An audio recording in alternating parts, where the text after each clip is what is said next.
Amigos da Rádio CBN, jogo encerrado aqui em São Januário, 4-0 para o Bahia. O improvável placar aconteceu, o torcedor deixou São Januário reclamando bastante, insatisfeito com o que o time apresentou hoje aqui.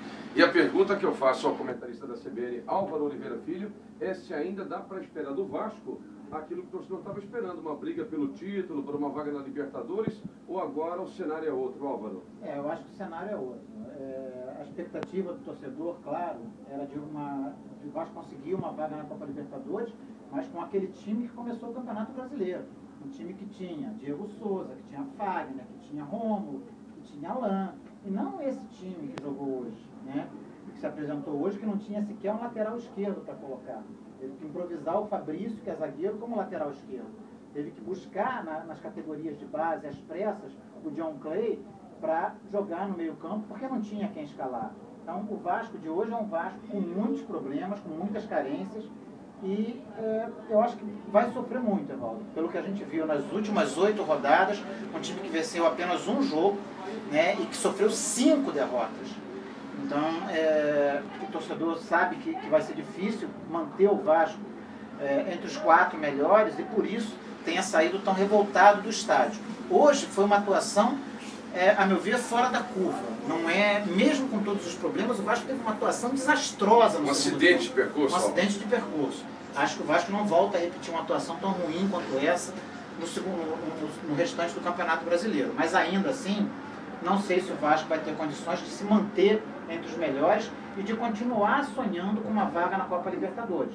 Porque se nenhum time brasileiro ganhar a Copa Sul-Americana, serão os 4 mais bem classificados no Campeonato Brasileiro que estarão na Copa Libertadores. Se um brasileiro, que não seja o Palmeiras, São Paulo, por exemplo, ganhar a Libertadores, o brasileiro passa a ter só 3 vagas em disputa. E aí o Vasco já começa a se distanciar de Fluminense, de Atlético Mineiro e de Grêmio. A situação já começa a ficar muito complicada e o Botafogo está chegando.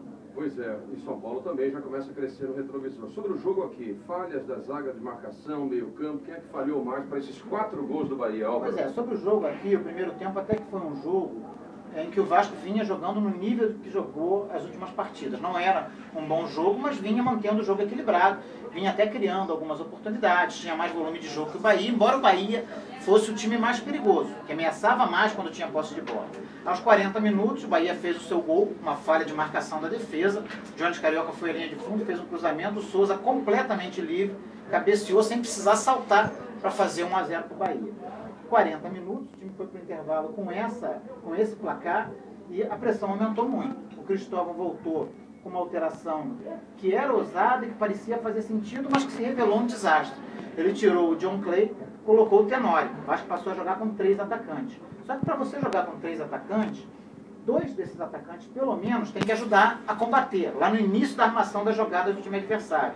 Nenhum dos 3 fazia isso. No meio-campo, o Juninho também não ajudava na marcação, também não armava. O Vasco ficou muito vulnerável. E esse time que precisava fazer um gol no início para voltar para o jogo, sofreu um gol com 4 minutos. E aos 12 levou o terceiro. Aí o desastre estava desenhado. O Cristóvão teve que fazer uma outra alteração para desfazer o que tinha feito. Ele tirou o Éder Luiz, colocou o Eduardo Costa para recompor a marcação e evitar um desastre muito pior, né? Não conseguiu evitar a goleada. O Bahia acabou fazendo o 4º gol, saiu de campo com 4-0 com todos os méritos. Jogou o suficiente para fazer isso, poderia até ter vencido por mais. Muito bem, e o próximo jogo do Vasco da Gama é contra o Palmeiras aqui mesmo em São Januário, na próxima quarta-feira. Desesperados. Né? É verdade. Álvaro, na sua opinião, Cristóvão é culpado desse cenário todo? Não, evidente que não. Eu acho até que não me surpreenderá se o Vasco começar essa semana sem técnico, ou buscando um novo treinador. Acho que a diretoria pode sim. Mas o caminho não é esse. Mas eu acho que o caminho não é esse. O exemplo do Flamengo está aí para mostrar que quando a diretoria se omite dos erros que comete e joga covardemente a culpa sobre o treinador, você pode conseguir mudar os resultados em 2, 3 rodadas. Mas a longo prazo, o time não se sustenta. Porque o elenco é esse. O elenco é esse. Esse time do Vasco não vai se sustentar. Nem na mão do Cristóvão, nem na mão de um outro treinador. Vamos aguardar então. Um abraço grande e até a próxima.